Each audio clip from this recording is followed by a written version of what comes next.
Before I start, where are you listening from and what time is it? If you enjoy the story, please like and subscribe. I'm so glad you're here. Before I begin, I just want you to get comfortable. Let the tension slip out of your shoulders. Let your thoughts slow, like leaves drifting on still water. Because what I want to share with you tonight, it is something close to my heart. It's not always easy to talk about, but sometimes speaking softly into the quiet can make even the heaviest things feel lighter. My name is Clara, and 2 years ago, I lost custody of my children. It still feels strange to say it out loud, like I'm admitting to some kind of crime. But I wasn't a bad mother. I loved them, God. I loved them. I still do. Every single breath I take has their names wrapped inside it. The divorce. It was quiet in the beginning, like standing on thin ice and hearing the first crack. We both said we'd keep it civil, that it wasn't about anger, just about distance, about growing apart. But when it came to the children, everything changed. They were my world. Morning pancakes with extra syrup, kisses through tangled hair, sticky fingers grabbing my hand on walks. Bedtime stories we never finished, because someone always fell asleep halfway through. Then suddenly, I was in a courtroom, wearing the nicest blouse I owned, trying not to cry, trying to look strong. There were lawyers, papers, words like primary custodian and structured visitation. I kept nodding, but inside I was screaming. The day they made it final, I walked to my car like a ghost, hands trembling, rain on my windshield. And when I got home, I stood in the hallway, just staring at the 2 empty bedrooms. The silence was unbearable, so I filled it with soft music, with candles, with old photographs I wasn't ready to put away. I sat on the floor in my daughter's room and held her stuffed bunny. It still smelled like her, like shampoo and jelly beans. I whispered, "I love you," into the darkness, even though no one was there to hear it. I cried. God, I cried for days. But the crying, it wasn't weakness. It was love with nowhere to go. People said I'd get used to it. The weekends alone, the cold mornings, the way my hands didn't know what to do anymore, without breakfast plates to wash. But I didn't get used to it. Not really.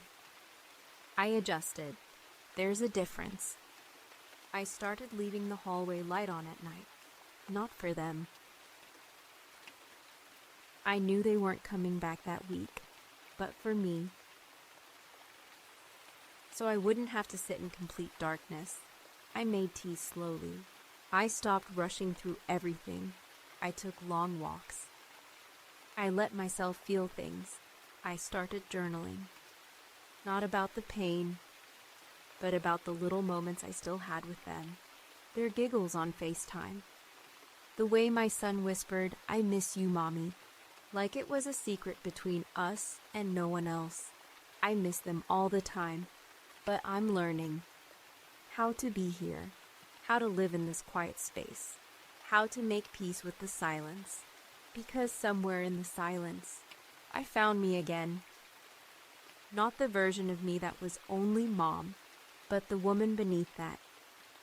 The one who reads poetry, who paints when no one's looking, who smiles at the sky just because it's blue. This isn't the end of my story. It's not even the sad part anymore. It's just part of who I am. A mother, a woman, a soul still learning how to heal after that first visit with my kids. When I held them again, my body remembered what it felt like to be whole.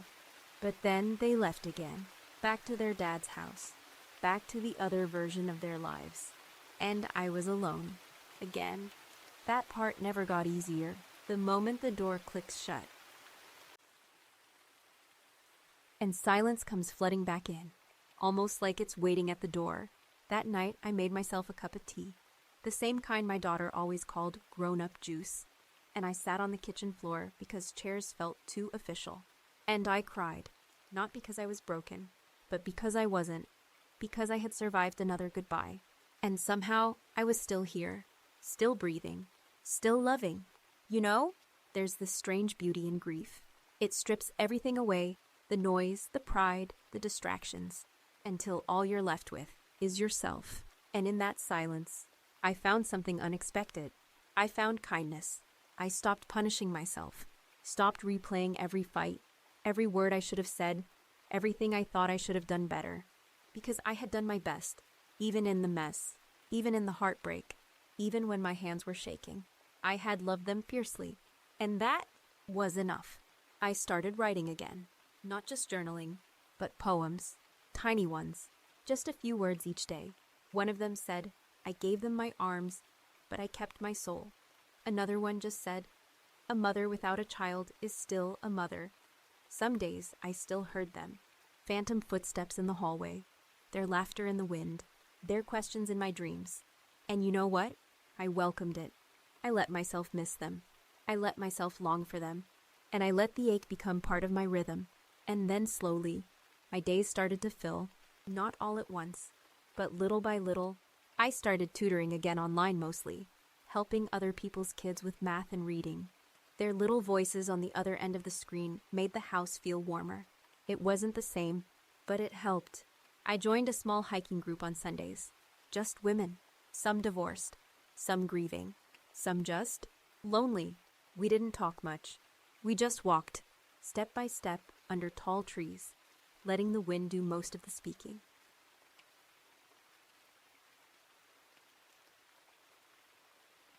It felt good to walk beside people who didn't expect me to be anything but there. I started cooking again, too. At first it felt strange to cook for one, but then I realized I deserved nice meals too. So I lit candles at dinner. I played old jazz records, and I ate slowly, with care. The kids would visit again every other weekend, and slowly, they began to relax. At first, they were different, quiet, guarded, but I didn't push. I just made space, made pancakes, read books, listened. And one night, my son climbed into bed beside me after a nightmare. He whispered, I feel safest here. And my heart just melted. They never stopped loving me, even when the schedule said otherwise, even when the judge signed the papers, even when the world tried to measure my worth by days and holidays. I was still their mother, and nothing, not a divorce, not a court, not even time, could take that away. It's been 2 years now, since the courtroom, since the thunderstorm, since the deep echoing silence. And tonight, as I record this, I'm sitting by the window. The moon is out, and the wind is soft. And there's a crayon on my windowsill that my daughter left behind last weekend. I haven't moved it, because it's perfect right where it is. I don't have all the answers. I still have hard days, and the silence still finds me sometimes. But now, I don't fear it, because in that silence, I found my strength. I found my softness, and I found myself. So if you're listening to this now, maybe you've lost something too. A person, a place, a piece of who you were. I want you to know you're still whole, even in pieces. You're still worthy, even in silence. And your story is not over. Shh, you did beautifully. Just rest now. Let your heart unclench. Let your breath deepen. And if you wake in the middle of the night, I'll be right here, in the quiet, whispering you are still loved.